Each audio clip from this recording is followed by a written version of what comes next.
Bonjour à tous.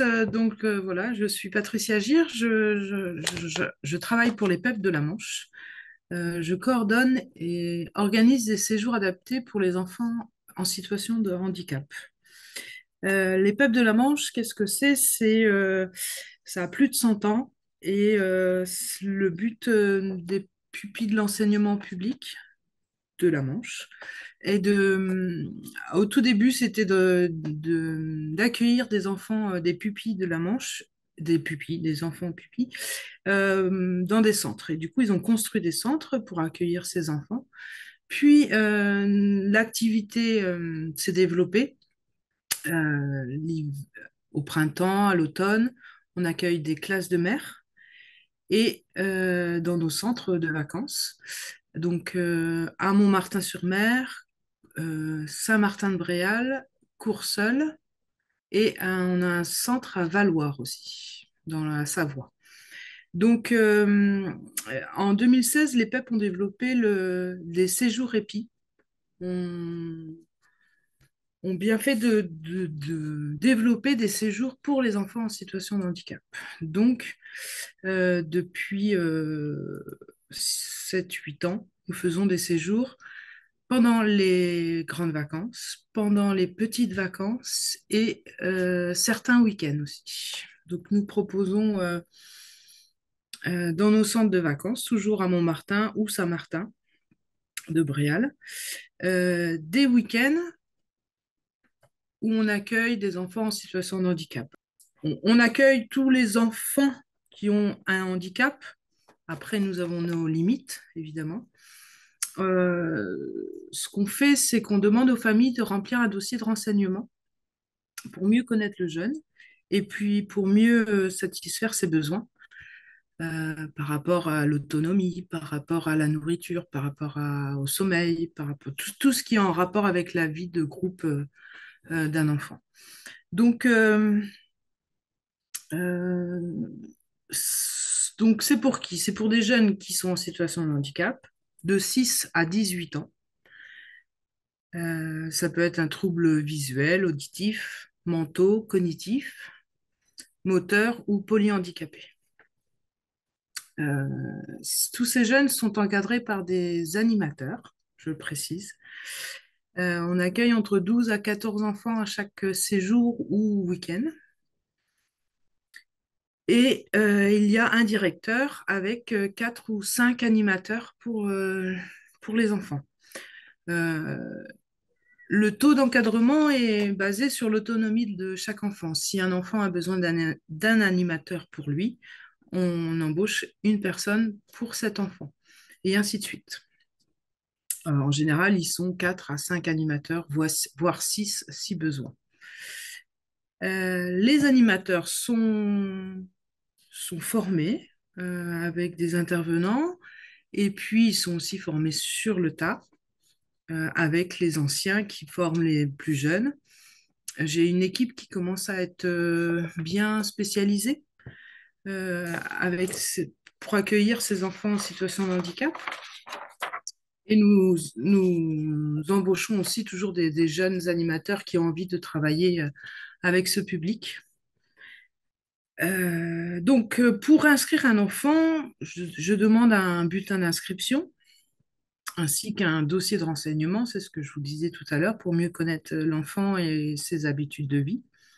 Vous pouvez avoir des aides financières, alors avec la MDA ou la MDPH, selon votre département, avec la CAF, ça peut être aussi le Secours populaire ou catholique qui peut donner des aides.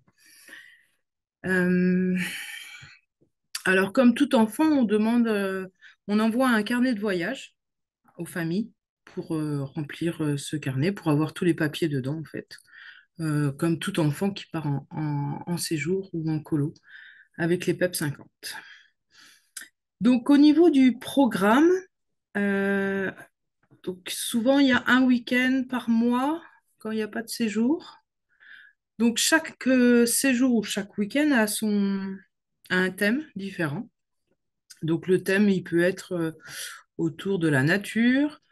Euh, on peut faire à manger aussi autour Ça s'appelle à vos fourneaux. Certains plats sont faits par les enfants avec les animateurs. Il peut y avoir un thème sur la musique, ou alors on peut faire du vélo aussi. Du vélo. Alors, toutes ces activités un peu spécifiques, comme le vélo par exemple, nous travaillons avec une association, Manche Promotion Piste, qui a des vélos adaptés. Donc, chaque enfant, soit il sait faire du vélo et il peut faire du vélo tout seul sur la route, ou soit il est accompagné d'un adulte sur un tandem ou un vélo pousseur.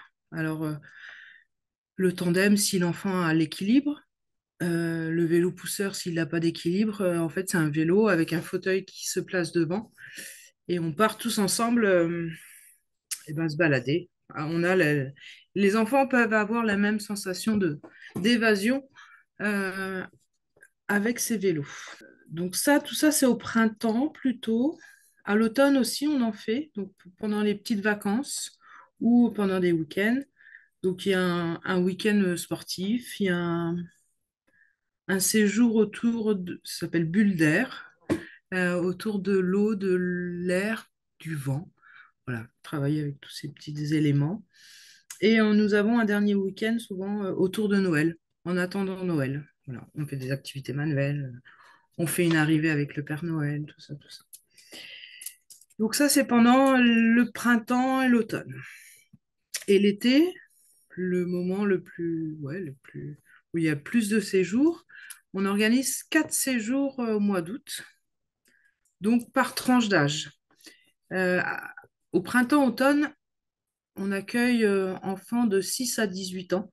Voilà, on ne fait pas de distinction. Par contre, l'été, sachant qu'on fait plusieurs séjours, on fait un séjour pour les 6-12 et un séjour pour les 13-18. Donc, l'été, toujours, on a 2 séjours pour les petits, donc pour les plus jeunes, les 6-12. Un qui est basé sur la musique et l'autre qui est basé sur le poney. Et puis, nous avons 2 autres séjours pour les plus grands. Alors, les plus grands, il y a 2 différentes autonomies. Il y en a un qui est pour les enfants plus autonomes. Donc, c'est autour de la mer, autour de découverte des marais, découverte de la pêche à pied, char à voile. Et en parallèle, nous avons un deuxième séjour qui s'adresse plus à des enfants qui ont moins d'autonomie. Et ce séjour-là est historique parce que c'est le premier séjour qu'on a fait. Ça s'appelle Sportez-vous bien, donc c'est autour du sport. Là aussi, on travaille avec des associations qui sont spécialisées dans le handicap et qui ont du matériel adapté. Nous avons l'habitude d'accueillir des enfants qui reviennent d'une année à l'autre ou dans l'année, ils reviennent d'un séjour à un autre. Euh, on a plus une population qui va venir au printemps et puis ou à l'automne, et puis d'autres enfants qui viennent en été. On évite l'été ouais, qu'un enfant puisse faire 2 séjours, puisque il y a peu de place, sachant qu'il y a 12 à 14 places par séjour. On ne veut pas prendre la place un enfant ne peut pas prendre la place d'un autre enfant sur un autre séjour. Donc, ce séjour qui s'adresse aux enfants est une colo, on l'a considéré comme une colo dit ordinaire, pour les enfants dits ordinaires, avec des activités le matin, des activités l'après-midi. Le- les repas sont pris sur place, donc dans nos centres de vacances, faits par une cuisinière qui est sur place avec des produits frais au maximum. Nous sommes servis à table. Il y a des personnes qui sont là pour faire le ménage aussi. Évidemment, on, on est, comment dire, on essaie d'inculquer aux enfants, bah voilà, on débarrasse la table, on nettoie la table avant de partir, on laisse pas tout faire au personnel de service. Le rythme est un autre rythme qu'une colo ordinaire. Par exemple, l'après-midi, après le repas, on fait un temps calme. Si les enfants ont besoin d'une sieste, ils peuvent aller faire une petite sieste dans leur lit, dans leur chambre, tranquille pour être en forme après. Le temps de la vie quotidienne aussi est important avec ces enfants. À partir de 18h, 17h30 le soir, on commence à faire les douches. Donc chaque animateur prend un enfant, ça fait un roulement, pour s'occuper de sa vie quotidienne. Donc voilà, pour prendre sa douche, pour réguler les affaires, pour faire sale. On essaie de faire travailler un maximum l'autonomie, le minimum qu'on peut faire. Voilà, il y a un suivi de chaque enfant tous les soirs par les animateurs. Il y a une réunion de fait après chaque journée, on fait une réunion pour faire un bilan de la journée et puis pour préparer la journée du lendemain.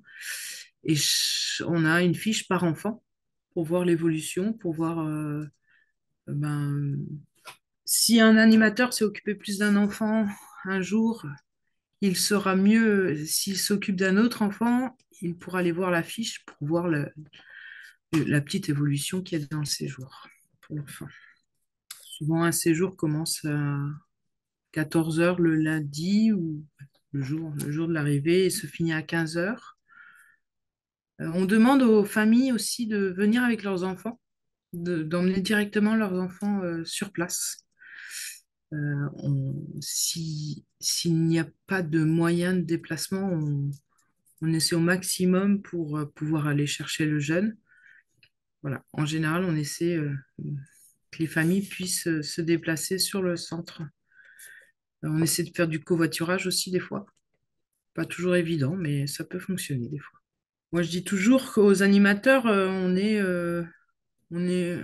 c'est une vie en collectivité, on vit ensemble et on s'entraide. Donc voilà, c'est vraiment le mot d'ordre, c'est on laisse personne de côté, on essaie de travailler, de vivre ensemble. Euh, voilà. Je propose aussi, alors, qui ne fonctionne pas très très bien, mais on propose une journée aux parents en fait de venir. Par exemple, c'est le samedi 8 juin, de venir avec leur enfant. Leur enfant est pris en charge par les animateurs pendant la journée et les adultes, les parents, peuvent être pris aussi en charge par une autre personne pour pouvoir discuter en famille des problèmes rencontrés, chercher des solutions. Voilà. Il y a cette option, une journée, qui est plus dure à mettre en place parce qu'il faut se déplacer sur les centres et nos centres sont assez en bord de mer et sont un petit peu loin. Ça dépend des gens, mais ils sont un petit peu loin du site.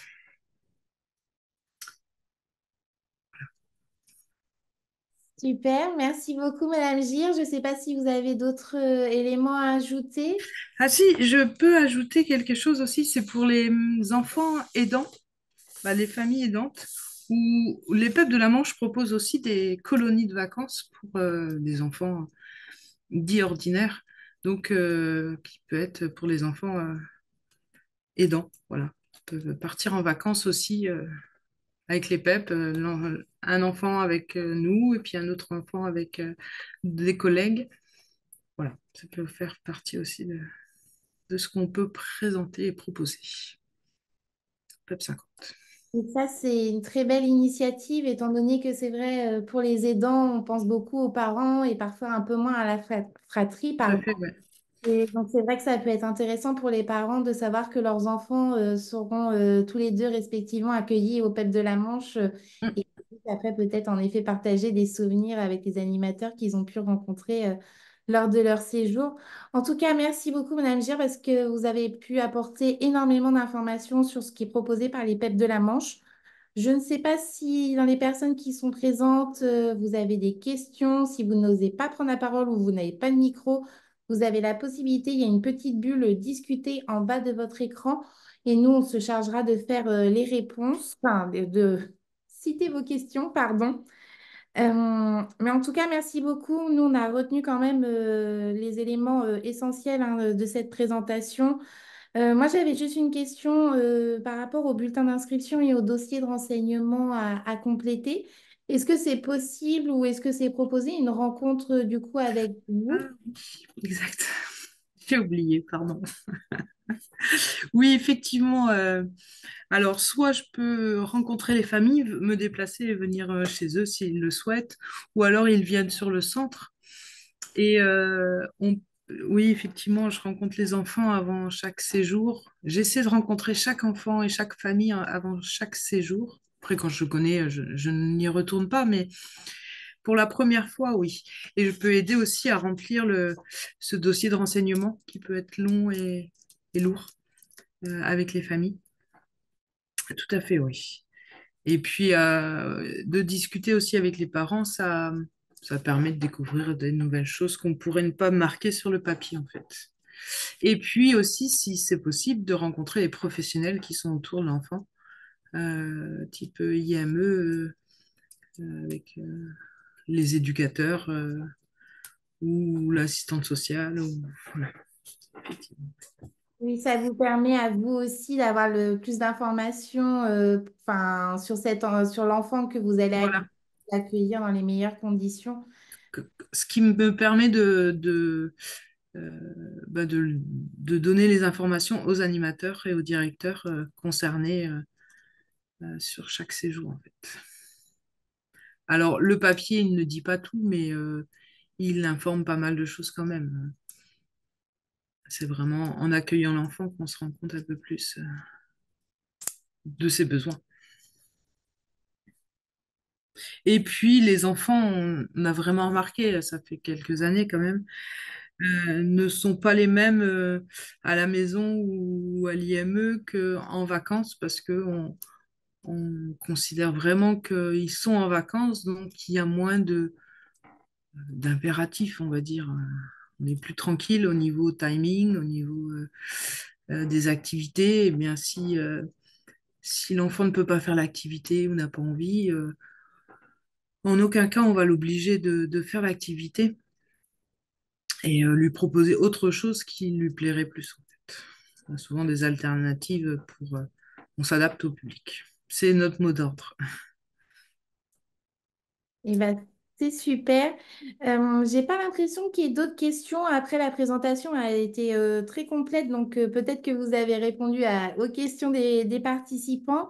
Je me permets juste, comme vous avez évoqué les aides financières proposées, donc Oui. le RSVA avait proposé deux webinaires présentant les financements possibles pour les séjours avec notre collègue qui est malheureusement absente pour quelque temps. Donc, sa présentation est en ligne sur notre site internet avec D'accord. en effet toutes les aides évoquées et qui peuvent être sollicitées avec la CAF, MDPH ou autres organismes. Mm. Et ben, Madame Gir, on vous remercie en tout cas pour ce temps. On va De pouvoir rien. travailler sur ce replay et le mettre en ligne très prochainement. Ouais. Et voilà. Je peux communiquer mon adresse mail. Ben, j'imagine que ça va être communiqué. Les coordonnées seront données aux participants Voilà. et nous, de toute façon, on veillera à taguer aussi les PEP de la Manche lors de nos publications. Très bien. Merci N'hésitez beaucoup. pas, hein, si vous avez des questions, n'hésitez pas à m'envoyer un mail ou m'appeler pour avoir des réponses. Très bien. Merci beaucoup et on vous De souhaite rien. une très belle journée. À Merci vous bientôt. aussi. Rendez-vous Au la semaine revoir. prochaine. Au revoir.